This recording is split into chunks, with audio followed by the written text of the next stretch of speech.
Right now, you are being tracked.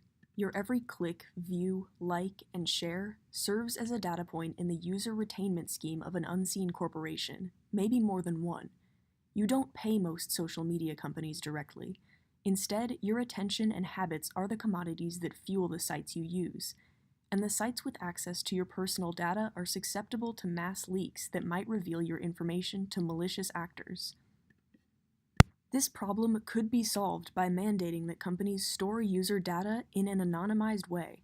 Those who can't be identified during a mass data leak can't be targeted.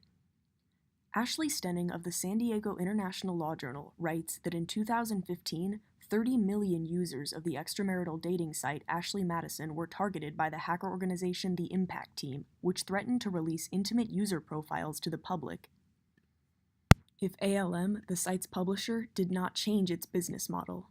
When ALM ignored the threats, the hackers delivered. They released all of the user data Ashley Madison had kept, including records users had believed and indeed had paid to have deleted. Lawsuits, blackmail, and suicides followed. It's easy to dismiss such a case as the result of reckless online oversharing, but the truth is that we're all vulnerable to data breaches. In June of 2018, the data aggregation firm Exactus leaked more than 340 million records, including phone numbers, home addresses, and email addresses, from a database that, according to security researcher Vinny Troia, is likely to contain records pertaining to nearly every U.S. citizen, although he doesn't know where all of that data came from. Greenberg. 2018 also brought a breach of Under Armour's MyFitnessPal app in which hackers were able to gain access to some user passwords that had been improperly encrypted by the company, Newman. What is the solution to the increasing liquidity of our most personal information?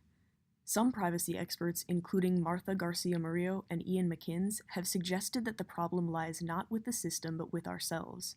They argue for cultivating a culture that accepts the climate of open information, claiming that requiring users to manage their own data is an undue burden. Such an open culture may help those who have had embarrassing secrets outed feel accepted. However, it would accomplish nothing to safeguard against the threat of identity theft posed by breaches of financial databases such as the 2017 Equifax scandal, or with mass destabilizations like the one caused by the 2015 Ashley Madison leak, Gresson and Stenning. In order to prevent the catastrophic results of these events, a more robust solution is needed.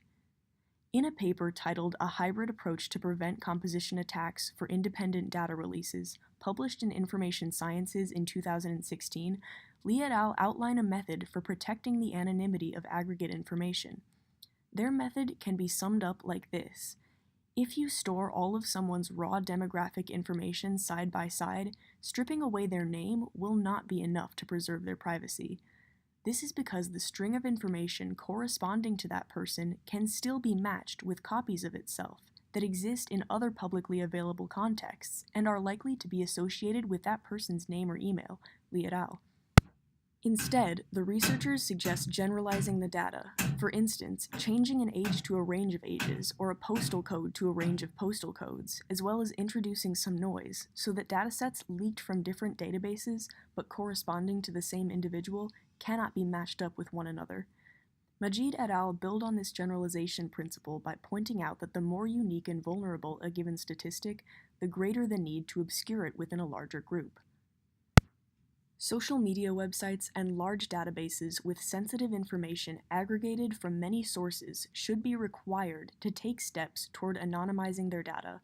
A government mandate requiring non-essential data powerhouses to phase in anonymization would go a long way toward eliminating the risk posed by data breaches.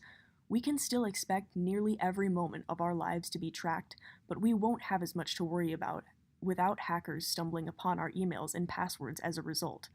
We'll all just be able to breathe a little bit easier.